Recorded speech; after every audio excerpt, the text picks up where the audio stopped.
बिस्मिल्लाहिर्रहमानिर्रहीम। अस्सलाम वालेकुम everyone. Calculus with analytical geometry की बुक में से चैप्टर 8 है। एक्सरसाइज 8.10 का फर्स्ट क्वेश्चन डिस्कस करेंगे। सबसे पहले इस क्वेश्चन में हमें डायरेक्ट्रिक्स और लाइन की डायरेक्शन रेशो गिवन है। हमने इक्वेशन फाइंड आउट करनी है सिलेंडर की। तो गिवन हमें जो है X square plus Y square is equal to 9। इसको हम 1 का नाम दे देंगे और हमारे पास n is equal to 1 minus 2 और 1। ये हमारे पास डायरेक्शन रेशो है लाइन के। अब equation of line passing through the point, कौन से पॉइंट है x1 y1 और 0।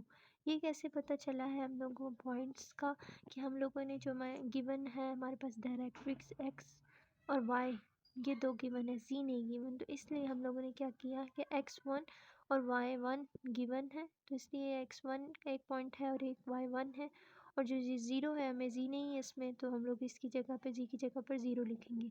ये वो पॉइंट्स हैं, ठीक है। पैरेलल टू n इज़ हमारे पास n हमारे पास क्या है -2 और 1। हम लोग equation of line find out करेंगे। तो किस तरह से फाइंड आउट करनी है, x में से माइनस करवा देना है x1 को, x1 ये है, और डिवाइड करवा देना है डायरेक्शन रेशो से, ये 1 है, ठीक है। और इसके बाद y में से माइनस करवा देना है y1 को, y1 ये है, और डिवाइड करवा देना -2 डायरेक्शन रेशो से। z में से माइनस करवा देना है, z की जगह पर z1 नहीं है तो 0 आ जाएगा, डिवाइड करवा देना है ये 1 से, ठीक हो गया। ये डायरेक्शन रेशोज़ के पॉइंट्स हैं। उसके बाद हम लोगों ने क्वेश्चन में जो गिवन है x और y गिवन है, इसलिए हम लोगों ने x1 और y1 की ही वैल्यू को लेना होगा। तो एक बार इसको इसके इक्वल रख लेना है और एक बार इसको इसके इक्वल, ठीक हो गया।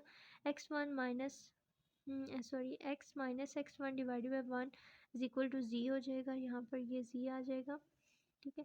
तो ये हमने x1 की वैल्यू, जब ये z माइनस है तो इस साइड पे जाएगा तो x1 हो जाएगा। ये जो x पॉजिटिव साइन है इस साइड पे जाके नेगेटिव हो जाएगा, x माइनस ये x1 क्या आ जाएगा, x माइनस z आ जाएगा। और इस साइड पर हमारे पास से क्या आ जाएगा, y1 हमने लेना है, ठीक है। ये उस साइड पे जाएगा तो पॉजिटिव साइन हो जाएगा, ये y इधर ही रहेगा। उसके बाद ये वाला जो है 2 इसके साथ मल्टीप्लाई हो रहा है, -2 इधर मल्टीप्लाई होगा तो क्या आ जाएगा, -2z, इधर नेगेटिव साइन है इस साइड पर आके पॉजिटिव साइन हो जाएगा। तो ये y1 की हमारे पास ये आ जाएगी और x1 की वैल्यूज आ जाएंगी। उसके बाद हमारे पास है, अगर y1 भी आ गया और x1 भी है, x1 हो गया और y1 दोनों आ गए, तो x1 और y1 लाइज करते हैं और 1 पर, ठीक है। ये हमारे पास इस डायरेक्ट्रिक्स की पर लाई करता है, तो हमारे पास क्या आ जाएगा, x1 का स्क्वायर प्लस y1 का स्क्वायर इज इक्वल टू 9। अब ये x1 की जगह पर हम लोग ये पुट कर देंगे और y1 की जगह पर हम लोग ये इनके स्क्वायर को ओपन करेंगे, x का स्क्वायर, z का स्क्वायर और -2xz, ठीक है। ये a का स्क्वायर प्लस b का स्क्वायर -2ab के फार्मूले से इसको भी इसी तरह से ओपन करेंगे।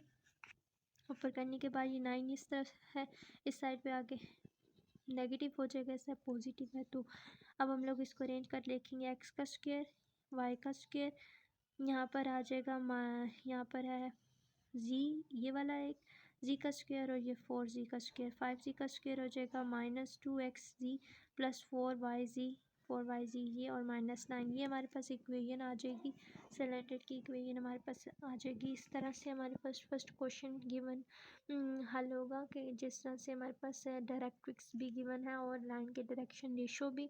इक्वेशन ऑफ लाइन जो पास करी है पॉइंट से, पॉइंट कौन से हैं हम लोग इस डायरेक्ट्रिक्स को देख कर ही पॉइंट्स लिखेंगे। पैरेलल टू n है तो equation of line find out करेंगे, तो ये हमारे पास सिलेंडर की इक्वेशन ऑफ लाइन इस तरह से सिंपल से हो जाएगी सॉल्व। बस क्वेश्चन नंबर 2, ठीक है, वो भी बिल्कुल सेम फर्स्ट क्वेश्चन की तरह ही करना है। हमारे पास डायरेक्ट्रिक्स और direction ratio given equation of line जो है पासिंग कर रही है थ्रू पॉइंट को, इस तरह से पॉइंट्स लिखेंगे हम लोगों के। अब हमारे पास पॉइंट किस तरह से आएंगे, x और z गिवन है तो y नहीं है तो y की जगह पर 0, x1 और z1 आ जाएगा, y की जगह पर 0 आ जाएगा। और पैरेलल टू n जो हमारे पास ये है, और equation of line find out करने के लिए इस तरह से लिखेंगे। फार्मूला हमारे पास क्या होता है, x में से x1 को माइनस करते हैं, डिवाइडेड बाय l होता है, y में से y1 को माइनस करें, डिवाइडेड बाय एल एम। यहाँ पर होता है एल एम और एन। एल एम क्या है हमारे पास, ये वाला है 0 2 -1, ठीक हो गया। ये फार्मूला होता है, तो इस फार्मूले को यूज़ करके ही हम लोग ये वाला लिखते हैं। जैसे कि हमारे पास x में से x में से x1 को माइनस करवा दिया, डिवाइडेड बाय डायरेक्शन रेशियो से 0 आ जाएगा, वो ये 0। y में से y1 नहीं हमारे पास तो 0 आ जाएगा, डिवाइडेड बाय 2 आ जाएगा। z में से z1 को डिवाइडेड बाय -1 आ जाएगा, डायरेक्शन रेशियो से डिवाइड करवा रहे हैं। अब हम लोगों ने हमारे पास डायरेक्शन है, डायरेक्ट्रिक्स में देखें x और z है, इसका मतलब है कि हमने एक x की वैल्यू को फाइंड आउट करना है और एक z की। ठीक है, एक बार हम लोग इसको इसके इक्वल रख लेंगे और इसको एक बार इसके इक्वल रख लेंगे। सिंपल सॉल्व करना है आप लोगों ने। सॉल्व करने के बाद ये अगर हमारे पास आ जाती है x और y की, x और z की वैल्यू, तो ये लाई करता है 1 पर। z1 plus x1 plus z1 is equal to 4 हो जाएगा। अब हम लोगों ने जो हमारे पास वैल्यूज़ आई हैं, जस्ट इनको अरेंज कर लें आप लोग, इसके अंदर पुट कर लें तो हमारे पास इस तरह के इक्वेशन आ जाएगी, सिलेंडर की इक्वेशन बिल्कुल। इसी तरह से हमने थर्ड क्वेश्चन भी करना है। z का स्क्वायर डिवाइडेड बाय 4, y का square divided by 9 is equal to 1। ये हमारे पास डायरेक्ट्रिक्स है और ये हमारे पास डायरेक्शन रेशियो गिवन है। Equation of line passing through the point, points हमारे इसी तरह से होंगे। यहाँ पर z भी दिया और y भी दिया, लेकिन x नहीं दिया, तो यहाँ पर 0 हो जाएगा, y1 और z1 पॉइंट्स हो जाएंगे। पैरेलल टू किससे है, 1 और 1 और 1, ये हमारे पास डायरेक्शन रेशो है लाइन के। उसके बाद हमने इक्वेशन ऑफ लाइन के फार्मूले की हेल्प से हम लोगों ने ये लिख लेना है, क्या है, x में से x1 को माइनस करना है, x1 नहीं है तो 0 आ जाएगा, डिवाइडेड बाय 1 डायरेक्शन रेशो। और इसी तरह से अगर हम आगे देखें, y में से y1 को करना है, डिवाइडेड बाय 1 आ जाएगा, z में से z1 को। ठीक है, अब हमने फाइंड क्या करना है, z1 और y1। ठीक है, z1 और y1 करना है, तो इसका मतलब ये हो गया, एक बार इसको इसके इक्वल रखना है, एक बार इसको इसके इक्वल रखना है, तो हमारे पास z1 y1 आ जाएगा और z1 आ जाएगा यहाँ पर। इस तरह से ये लाई करेगा 1 पर, तो जब ये 1 पर लाई करेगा तो ये हमारे पास डायरेक्ट्रिक्स की जो इक्वेशन है इस तरह से हो जाएगी, z1 का स्क्वायर डिवाइडेड बाय 4 प्लस 5, 1 का स्क्वायर डिवाइडेड बाय 9। ठीक है, इसमें हम लोग z1 और y1 की जगह जो वैल्यूज़ है वो पुट कर देंगे। ठीक है, तो इस तरह करके हमारे पास इक्वेशन आ जाएगी सिलेंडर की। अगर हम इसे क्या करें, स्क्वायर को ओपन करिए, इस फार्मूले को ओपन करके करें तो सॉल्व करके भी लिख सकते हैं, इस तरह भी लिखें तो ठीक है।